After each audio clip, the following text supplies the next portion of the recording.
Hello नमस्कार दोस्तों, आप सभी का हमारे चैनल पर बहुत बहुत स्वागत है। और आप मेरे साथ पढ़ रहे थे भारतीय भूगोल के अंदर हम पढ़ रहे थे गंगा नदी तंत्र। और जो कल की जो वीडियो थी मैंने उसमें समझाया था, गंगा नदी तंत्र के बारे में आपको समझाया था। और जो आज की वीडियो होगी हम उसमें पढ़ेंगे गंगा नदी की जितनी भी सहायक नदियाँ हैं, दाएँ तट से मिलने वाली और बाएँ तट से मिलने वाली, उन पर सभी पे हम विस्तृत डिस्कशन करने वाले हैं। तो दोस्तों आप इस वीडियो में अंत तक ज़रूर बने रहें। तो दोस्तों चलो शुरू करते हैं आज की वीडियो। और सबसे पहले मेरी आप लोगों से गुजारिश है कि आप हमारे चैनल को सब्सक्राइब ज़रूर कर लें, ठीक है। तो दोस्तों चलो शुरू करते हैं हम आज की वीडियो। जैसा आप ये चित्र देख पा रहे हैं, मैं आपको समझा दूं कि इसके अंदर मैंने क्या बनाया हुआ है। हम समझ रहे हैं गंगा नदी तंत्र, और जो ये रेड सी लाइन से आप देख रहे हैं ये मुख्य नदी गंगा की है, मुख्य नदी है, मुख्य धारा है गंगा। और बाकी जो इधर से नीली लाइन में है ये सभी इसकी सहायक नदियाँ हैं जो गंगा के बाएं तट पर मिलती है। और ये इसकी सबसे बड़ी सहायक नदी है यमुना नदी। और जो कुछ यमुना के तट पर भी जो मिलती हैं इसकी सहायक नदियां हैं, ये सभी जो है गंगा नदी की सहायक नदियां हैं। तो हम एक एक पर बात करेंगे, इनका उद्गम कहाँ कहाँ से हुआ। तो दोस्तों चलो शुरू करते हैं हम आज की वीडियो। सबसे पहले मैं आपको बता दूं कि जो गंगा नदी है वो भारत के 5 राज्यों से होकर बहती है। कितने राज्यों से? 5 राज्यों से होकर बहती है गंगा नदी। सबसे पहले उत्तराखंड, उसके बाद उत्तर प्रदेश, फिर बिहार, झारखंड और फिर पश्चिम बंगाल। और अगर सबसे अधिक लंबाई की बात करें तो गंगा की जो सबसे अधिक लंबाई है वो उत्तर प्रदेश के अंदर, और जो सबसे कम जो लंबाई है वो झारखंड के अंदर है, मात्र 25 किलोमीटर। झारखंड जो है उसमें 25 किलोमीटर जो है गंगा बहती है।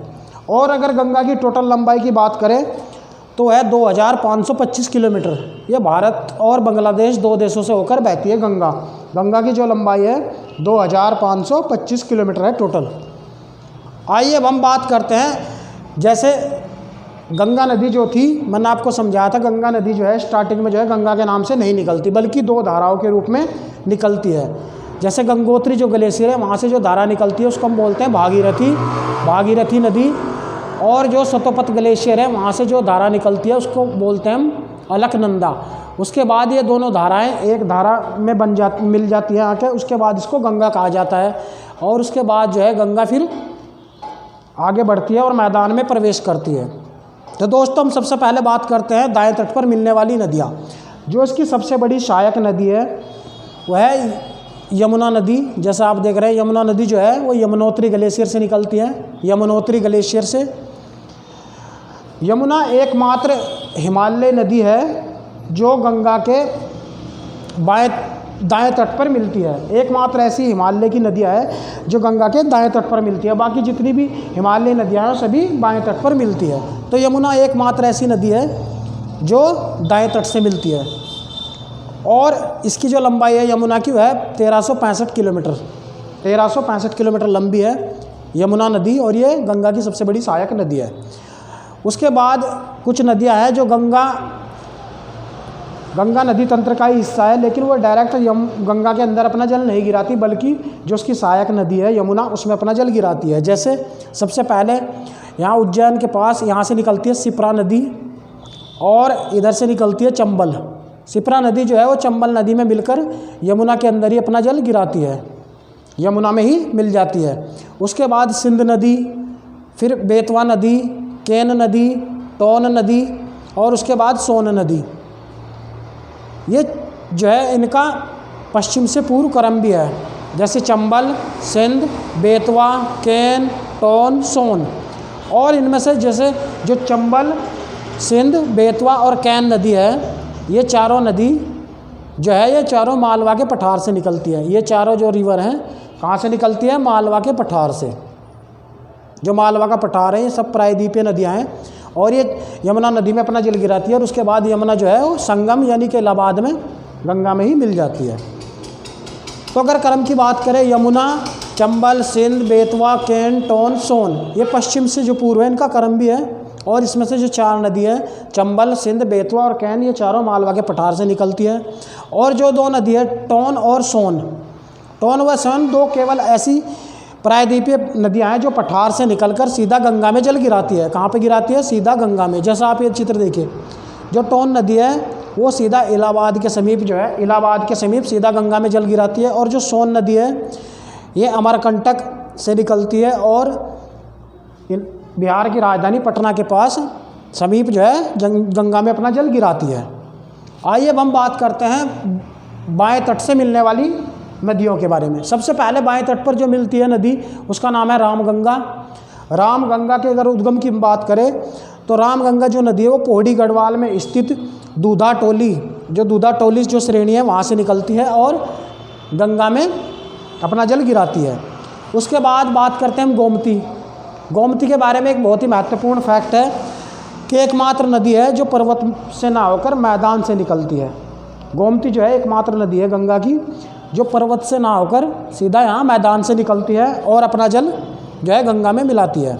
अगर इसके उद्गम की बात करें हम गोमती की तो उत्तर प्रदेश का जो पीलीभीत डिस्ट्रिक्ट है उसमें स्थित जो फुल्लड़ झील है वहाँ से निकलती है गोमती नदी। और इसी नदी के किनारे लखनऊ और जौनपुर जो है इसी नदी के तट पर स्थित है गोमती के। उत्तर प्रदेश की राजधानी लखनऊ और जौनपुर। उसके बाद घाघरा नदी, फिर उसके बाद गंडक नदी। अगर हम गंडक नदी की बात करें, गंडक जो है वो नेपाल से निकलती है और नेपाल में इसको शालिग्राम या नारायणी नदी भी कहते हैं। क्या कहते हैं? शालिग्राम या नारायणी नदी गंडक को। उसके बाद कोसी बहुत ही महत्वपूर्ण नदी है। इसको बिहार का शोक कहा जाता है, बिहार का शोक, क्योंकि ये अपना मार्ग परिवर्तित करने के लिए कुख्यात है और इसमें जो है प्रत्येक वर्ष जो है बाढ़ आती रहती है कोसी नदी के अंदर और इसलिए इसको बिहार का शोक भी कहा जाता है। और ये नेपाल से निकलती है और सीधा अपना जल जो है गंगा में गिराती है। जैसा आप चित्र में देख रहे हैं ये नेपाल से निकलती है, नेपाल से, और अपना जल जो है सीधा गंगा में गिराती है। उसके बाद महानंदा सबसे पूर्वी या अंतिम पूर्वी नदी है जो बाएं तट पर जो है अपना जल गंगा में गिराती है। और ये पश्चिम बंगाल में यहाँ पे जो है दार्जिलिंग की जो पहाड़ियाँ हैं पश्चिम बंगाल में वहाँ से निकलती है और बिहार और पश्चिमी बंगाल की सीमा बनाते हुए जो है अपना जल जो है गंगा में गिराती है। उसके बाद जो है जो गंगा नदी है पश्चिमी बंगाल के अंदर उसकी जो धारा है 2 धाराओं में बट जाती है। मुख्य जो धारा है 2 धाराओं में, एक धारा जो है वो दक्षिण की ओर मुड़ जाती है जिसको हम कहते हैं हुगली नदी और कलकत्ता इसी नदी के तट पर स्थित है। और पूर्व दिशा में और आने वाली जो एक नदी है दामोदर नदी जो है वो इसमें मिलती है आकर के हुगली नदी में। और जो भागीरथी नदी है वो पश्चिमी बंगाल से निकलकर फिर बांग्लादेश के अंदर जो है चली जाती है भागीरथी नाम से। उसके बाद पश्चिमी बंगाल में जो है गंगा को पद्मा कहा जाता है, पद्मा। और ऊपर से ब्रह्मपुत्र नदी जब बांग्लादेश के अंदर प्रवेश करती है तो उसको कहा जाता है जमुना। किसको कहा जाता है? जमुना, ब्रह्मपुत्र नदी को। और जमुना और पद्मा फाइनली जो है पद्मा नाम से ही मुख्य धारा के रूप में आगे बांग्लादेश के अंदर बहती रहती है। और उसमें जो है फिर बराक नदी या जो मेघना नदी वो मिलती है पद्मा के अंदर। और जो फाइनली जो पश्चिमी बंगाल की जो खाड़ी है उसके अंदर जो है मेघना अपना अंतिम रूप से गंगा जो है मेघना के नाम से अपना जल बंगाल खाड़ी में गिराती है। तो आज की जो वीडियो थी हमने इसके अंदर पढ़ा दाएं तट से मिलने वाली नदियाँ और बाएं तट से मिलने वाली गंगा की सहायक नदियाँ। तो मुझे उम्मीद है कि आज की वीडियो आप लोगों को अच्छी लगी होगी। आप इस वीडियो को ज़्यादा से ज़्यादा शेयर करें, लाइक करें और हमारे चैनल से जुड़े रहें। तो दोस्तों मैं जल्दी पढ़ाऊँगा प्रायद्वीप भारत की नदियाँ, जो नेक्स्ट वीडियो होगी। तब तक आप, और उससे पहले हमें ब्रह्मपुत्र तंत्र को भी पढ़ना है जो हिमालय तंत्र का ही मुख्य हिस्सा है। तो दोस्तों आप हमारे चैनल से जुड़े रहें। वीडियो देखने के लिए बहुत बहुत धन्यवाद। Thank you so much.